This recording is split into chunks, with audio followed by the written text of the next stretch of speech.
Hi friends, இன்றைக்கி நம்ம வீடியோவில் ரொம்ப ஹெல்த்தியான ப்ரோட்டீன் கண்டென்ட்டில் ரொம்ப அதிகம் நிறைஞ்ச ஹெல்த்தியான ஒரு 4 ரெசிபி தாங்க பார்க்க போகிறோம்.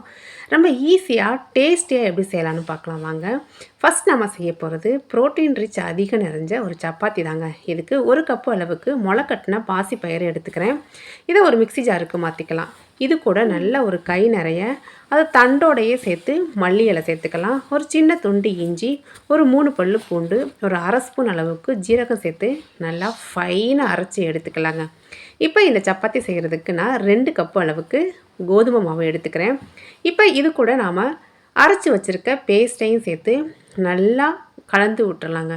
தேவைப்பட்டால் கொஞ்சமாக தண்ணி தெளித்து நல்லா இந்த மாதிரி நல்லா கைகளை வச்சு அழுத்தி விட்டு நல்லா சாஃப்டான மாவாக பிசைஞ்சு எடுத்துக்கலாம்.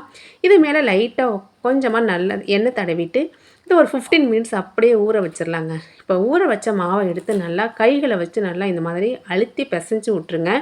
இந்த மாதிரி செய்யும்போது சப்பாத்தி நமக்கு நல்லா சாஃப்டாக கிடைக்கும். இப்போ நம்ம சின்ன சின்ன உருண்டைகளாக எடுத்து சப்பாத்தி கட்டைக்கு மாற்றி இதை நல்லா தின்னான சப்பாத்தியாக தேய்ச்சி எடுத்துக்கலாங்க. அவ்வளோதாங்க, இந்த ப்ரோட்டீன் ரிச் சப்பாத்தி ரெடி ஆயிடுச்சு. இதை நம்ம சூடான தோசைக்கல்லுக்கு சேர்த்துக்கலாம். லைட்டாக 2 சைடும் எண்ணெய் ஸ்ப்ரெட் பண்ணி விட்டு வேக வச்சு எடுத்தோன்னா ஹெல்த்தியான ஹை ப்ரோட்டீன் ரிச் சப்பாத்தி சூப்பராக ரெடியாகி வந்துருச்சுங்க. ஒரு பன்னீர் பட்டர் மசாலா கூட வச்சு சர்வ் பண்ணும்போது இந்த ப்ரோட்டீன் ரிச் சப்பாத்தி அவ்வளோ டேஸ்ட்டாக இருக்குங்க. செய்கிறது ரொம்ப ஈஸி, மறக்காமல் ட்ரை பண்ணி பாருங்கள். அடுத்து நம்ம பார்க்க போகிறது ஒரு மல்டி கிரெயினில் ஒரு தோசை ரெசிபி தாங்க பார்க்க போகிறோம். ரொம்ப ஹெல்த்திங்க, ரொம்ப ஈஸியும் கூட. 1 கப் அளவுக்கு பாசி பயிறு எடுத்துக்கலாம். அதே கப்பில் 1 கப்பு அளவுக்கு கொண்டக்கடலை எடுத்துக்கிறேன். அரை கப்பு அளவுக்கு மாவு ஜவ்வரிசி ஆட் பண்ணிக்கலாம். எல்லாமே ஒரே கப்லேயே மெஷர் பண்ணி எடுத்துக்கலாம். 1 கப்பு அளவுக்கு உளுந்து சேர்த்துக்கிறேன். ஒரு அரை ஸ்பூன் அளவுக்கு வெந்தயம் சேர்த்துக்கலாம். இது மூழ்கிற அளவுக்கு தண்ணி சேர்த்து ஒரு 2லேருந்து 3 டைம் நல்லா கழுவி எடுத்துடலாங்க. இது ஒரு அகலமான பாத்திரத்தில் சேர்த்து ஒரு கிட்டத்தட்ட ஒரு 7லேருந்து 8 மணி நேரம் ஊற வச்சிடலாம். கொண்டக்கடலை நமக்கு 8 மணி நேரம் ஊற வச்சாதான் நல்லா ஊறி வரும். அப்போ தான் நம்ம இதை அரைக்க முடியும். இதை நம்ம இன்றைக்கி மிக்சியில் தான் அரைக்க போகிறோம். கண்டிப்பாக ஒரு 8 மணி நேரமாவது ஊற வச்சுருங்க. பாருங்கள், நமக்கு பருப்பு எல்லாமே நல்லா ஊறி வந்துருச்சு. இப்போ இது எல்லாத்தையும் ஒரு மிக்ஸி ஜாருக்கு மாற்றிக்கலாங்க. இது கூட ஒரு அரை ஸ்பூன் அளவுக்கு மிளகு சேர்த்துக்கிறேன். 1 ஸ்பூன் அளவுக்கு ஜீரகம், தேவையான அளவு உப்பு சேர்த்துக்கலாங்க. இது எல்லாத்தையும் சேர்த்து நல்லா ஒரு ஃபைன் பேஸ்ட்டாக அரைச்சி எடுத்துக்கலாம். பாருங்கள், இந்த அளவுக்கு நல்லா ஃபைனாக அரைச்சிருங்க. இந்த ஊற வச்சா மட்டும்தான் நல்லா இந்த அளவுக்கு அரைக்க முடியும். இப்போ அரைச்ச மாவு எல்லாத்தையும் ஒரு அகலமான பவுலுக்கு ட்ரான்ஸ்ஃபர் பண்ணிக்கலாம். கொஞ்சமாக தண்ணி சேர்த்து ஒரு தோசை மாவு கன்சிஸ்டன்சிக்கு நம்ம கரைச்சி எடுத்துக்கலாம். கொஞ்சமாக எண்ணெய் விட்டு ஒரு 3 காஞ்ச மிளகாய், தக்காளி, வெங்காயம், ஒரு 2 ஸ்பூன் அளவுக்கு பொட்டுக்கடலை, ஒரு கை நிறைய புதினா இலை சேர்த்து நல்லா வதக்கி அரைச்சோம் அப்படின்னா இந்த தோசைக்கும் இந்த சட்னிக்கும் டேஸ்ட்டு சூப்பராக இருக்குங்க. நம்ம எடுத்து வச்ச மாவை இந்த மாதிரி சூடான தோசைக்கல்லுக்கு சேர்த்து இந்த மாதிரி ஸ்ப்ரெட் பண்ணி விட்டலாம். தோசை இந்த மாதிரி நல்லா ஊற்ற வருங்க. நம்ம புளிக்கெல்லாம் வைக்க வேணாம், இன்ஸ்டண்ட்டாகவே நம்ம இந்த தோசை செஞ்சு எடுத்துடலாம். கொஞ்சமாக எண்ணெய் விட்டு நல்லா 2 சைடும் திருப்பி விட்டு வேக வச்சு எடுத்தோன்னா இந்த ஹெல்த்தியான தோசை சூப்பராக ரெடி ஆயிருங்க. ஒரு அரிசி கூட சேர்க்காத இந்த ஹெல்த்தி தோசை கூட இந்த சட்னியும் சேர்த்து சாப்பிடும்போது டேஸ்ட்டு வேறு லெவலில் இருக்குங்க. வெயிட் லாஸில் இருக்கவங்க கண்டிப்பாக இந்த ரெசிப்பியை ட்ரை பண்ணி பண்ணுங்கள். பாருங்கள், எவ்வளோ சாஃப்டாக இருக்கும். தோசையும் நமக்கு சாப்பிட்றதுக்கு அவ்வளோ சாஃப்டாக இருக்குங்க. கண்டிப்பாக நீங்களும் ட்ரை பண்ணி பாருங்கள். அடுத்து நம்ம பார்க்க போகிறது காட்டு யானை அரிசி வச்சு ரொம்ப சாஃப்டாக டேஸ்டியாக ஒரு இட்லி தோசை ரெசிபி தாங்க பார்க்க போகிறோம். இதுக்கு நான் 1.5 டம்ளர் அளவுக்கு காட்டு யானை அரிசி எடுத்துக்கிறேன். அதே டம்ளரில் 1 டம்ளர் அளவுக்கு பாசி பயிறு சேர்த்து நல்லா கழுவிட்டு ஒரு 7லேருந்து 8 மணி நேரம் ஊற வச்சிடலாங்க.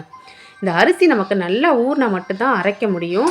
இப்போ இது கூட தேவையான அளவு உப்பு சேர்த்து நல்லா ஒரு ஃபைன் பேஸ்ட்டாக அரைச்சிடலாம். பாருங்கள், இந்த அளவுக்கு அரைச்சிட்டு இதையும் ஒரு பவுலுக்கு மாற்றிடலாங்க.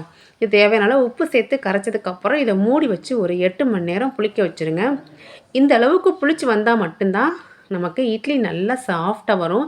இதை நம்ம கரைச்சி எடுத்துக்கலாம். மாவு ரொம்ப தண்ணியாக இருக்கக்கூடாது, இந்த கன்சிஸ்டன்சிக்கு தான் இருக்கணும். இப்போ நான் தோசை, இட்லி 2மே செஞ்சு காமிச்சிருக்கேன். தோசை நல்லா கிறிஸ்பியாக வருங்க. கொஞ்சமாக எண்ணெய் விட்டு மூடி வச்சு வேக வச்சு எடுத்தோன்னா திருப்பி போடணும்லாம் அவசியம் இல்லைங்க. நல்லா கிறிஸ்பியாக இருக்கும். அதே மாதிரி இட்லியும் அப்படி தான் நல்லா சாஃப்டாக வரும். உளுந்தெல்லாம் சேர்க்கணுங்கிற அவசியம் இல்லை. நம்ம பாசிப்பயிரை வச்சே ரொம்ப ஹெல்த்தியாக இந்த இட்லி தோசை செஞ்சிடலாம். வெயிட் லாஸில் இருக்கவங்க, டயபெட்டிஸ்லாம் ரொம்ப ரொம்ப நல்லதுங்க இந்த காட்டு அரிசி. கண்டிப்பாக ஒரு டைமாவது ட்ரை பண்ணி பாருங்கள். அடுத்து நம்ம பார்க்க போகிறது ரொம்ப ஹெல்த்தியான ஒரு லட்டுங்க. மூட்டு வலிக்கெலாம் ரொம்ப ரொம்ப நல்லதுங்க. இந்த ஒரு லட்டு செஞ்சு வச்சுட்டா போதும். டெய்லி ஒன்று ஒன்று சாப்பிட்டோம் அப்படின்னா நம்ம எலும்புகளுக்கெலாம் ரொம்ப நல்லது. இதுக்கு 1 கப் அளவுக்கு கம்பு எடுத்துக்கிறேன். கம்பை நல்லா வாசனை வந்து அதோட கலர் மாறுற அளவுக்கு வறுத்து எடுத்துக்கலாம். அதே கப்பில் 1 கப் அளவுக்கு உளுந்து எடுத்துக்கலாம். உளுந்தும் அதோட பச்சை வாசனை போகணும், கலர் மாறணும், அந்த அளவுக்கு வறுத்துடலாம். 1 கப் அளவுக்கு வேர்க்கடலை. வேர்க்கடலை வந்து அதோட தோல் வந்து உறிஞ்சு வர அளவுக்கு வறுத்தோன்னா போதும். இந்த அளவுக்கு உறிஞ்சு வரணும். எல்லாத்தையும் ஒரு பவுலுக்கு மாற்றி நல்லா ஆற வச்சிடலாம். 1 கப்பு அளவுக்கு பொட்டுக்கடலை லைட்டாக சூடு ஏறினா போதுங்க. இப்போ இது எல்லாத்தையுமே மிக்ஸி ஜாருக்கு மாற்றிக்கலாம். எல்லாத்தையுமே நல்லா தனித்தனியாக அரைச்சிடலாங்க. நல்லா ஃபைன் பவுடரை அரைச்சிடலாம். அரைச்ச எல்லாத்தையும் இந்த மாதிரி ஒரு பவுலுக்கு ட்ரான்ஸ்ஃபர் பண்ணிக்கலாம். இப்போ ஃபஸ்ட்டு நான் கம்பு அரைச்சி சேர்த்துக்கிட்டேன். அதே மாதிரி உளுந்து, வேர்க்கடலை, பொட்டுக்கடலை எல்லாத்தையுமே நம்ம அரைச்சி ஒரு அகலமான பேனுக்கு மாற்றிடலாம். நம்ம வேர்க்கடலையை மட்டும் ரொம்ப ஃபைனாக அரைச்சிடாமல் கொஞ்சம் கொரகொரப்பாக இருக்கிற ஸ்டேஜுக்கு அரைச்சிக்கலாம். ரொம்ப ஃபைனாக அரைக்கும்போது அதுலேருந்து நமக்கு எண்ணெய் பிரிஞ்சு வந்துடும். பாருங்கள், இந்த அளவுக்கு அரைச்சா போதும். இது எல்லாத்தையும் சேர்த்து நல்லா ஒன்று சேர கலந்து விட்டுலாம். இது கூட கொஞ்சமாக ஒரு பிஞ்ச் அளவுக்கு உப்பு சேர்த்து கலந்து எடுத்து வச்சுக்கலாம். இப்போ நம்ம மெஷர் பண்ண அதே கப்புலேயே 1.5 கப்பு அளவுக்கு வெல்லம் சேர்த்துக்கலாம். ஈக்குவல் குவான்டிட்டிலேயே தண்ணி சேர்த்துக்கலாம். 1.5 கப்பு வெல்லத்துக்கு 1.5 கப்பு தண்ணி சேர்த்து இதை நம்ம கரைச்சி எடுத்துக்கலாங்க. பாகுபதம்லாம் எதுவும் கிடையாது. ஜஸ்ட் இதை நம்ம கரைச்சி எடுத்தால் மட்டும் போதும். இப்போ ஒரு அகலமான பேனில் 2 ஸ்பூன் அளவுக்கு எள்ளு சேர்த்துக்கிறேன். நான் கருப்பு வெள்ளை ரெண்டுமே கலந்து எடுத்திருக்கேன். இது நல்லா வெடித்து வரணும். இந்த அளவுக்கு வெடிக்கிற ஸ்டேஜில் 1 ஸ்பூன் அளவுக்கு கசகசா சேர்த்து அதையும் நல்லா இந்த மாதிரி மிக்ஸ் பண்ணி விட்டுடலாம். நல்லா சூடேறி வெடிக்கிற ஸ்டேஜில் நம்ம கலந்து வச்சுருக்க மாவை உள்ளே சேர்த்துட்டு ஸ்டவ்வை ஆஃப் பண்ணிடலாங்க. ஸ்டவ்வை ஆஃப் பண்ணி அந்த பேனோட சூட்லேயே இந்த மாதிரி நல்லா கலந்து விட்டுடலாம். இப்போ இது கூட கொஞ்சமாக ஏலக்காய் தூள் சேர்த்துக்கிறேன். இப்போ நம்ம கரைச்சி வச்சுருக்க வெல்லத்தையும் கொஞ்சம் கொஞ்சமாக சேர்த்து நல்லா ஒன்று சேர கலந்து விட்டுறலாங்க. பாருங்கள், இந்த மாதிரி ஒரேடியாக ஊற்றிடாதீங்க. கொஞ்சம் கொஞ்சமாக சேர்த்து நல்லா ஒன்று சேர கலந்து விட்டுருங்க. நல்லா எல்லா வெல்லத்தையும் சேர்த்து ஒன்று சேர கலந்ததுக்கப்புறம் இது கூட 2 ஸ்பூன் அளவுக்கு நல்லெண்ணெய் சேர்த்துக்கலாங்க. நீங்கள் நெய் எது வேணாலும் ஆட் பண்ணிக்கலாம். நல்லெண்ணெய் சேர்க்கும்போது டேஸ்ட் இன்னும் நல்லாயிருக்கும், ஹெல்த்தியும் கூட. இதை லைட்டாக கைகளை வச்சு இந்த மாதிரி கலந்து விட்டுடலாம். இதை கலந்து விட்டு கை பொறுக்கிற சூடு வர அளவுக்கு இதை அப்படியே வச்சிடலாங்க. ஓரளவு கை பொறுக்கிற சூடு இருக்கும்போதே நம்ம லட்டுகளை பிடிச்சி எடுத்துக்கலாம். அவ்வளோதாங்க, இந்த ஹெல்த்தி லட்டு சூப்பராக ரெடி ஆயிடுச்சுங்க. இதை நம்ம செஞ்சு வச்சுட்டோம் அப்படின்னா ஒரு வாரம் வரை கெடாதுங்க. வெளியில் வச்சு கூட நம்ம யூஸ் பண்ணிக்கலாம். ஸ்கூல் விட்டு வர குழந்தைங்களுக்கெல்லாம் ஒவ்வொரு லட்டு கொடுத்தாலே போதுங்க. புதுசாக ஏஜ்டு ஆன குழந்தைங்களுக்கெல்லாம் இந்த மாதிரி கொடுக்கும்போது அவங்களுக்கு இடுப்பு எலும்புலாம் நல்லா வலுப்பெறும். கண்டிப்பாக நீங்களும் இந்த ஹெல்த்தி லட்டு ரெசிப்பியை ட்ரை பண்ணி பாருங்கள்.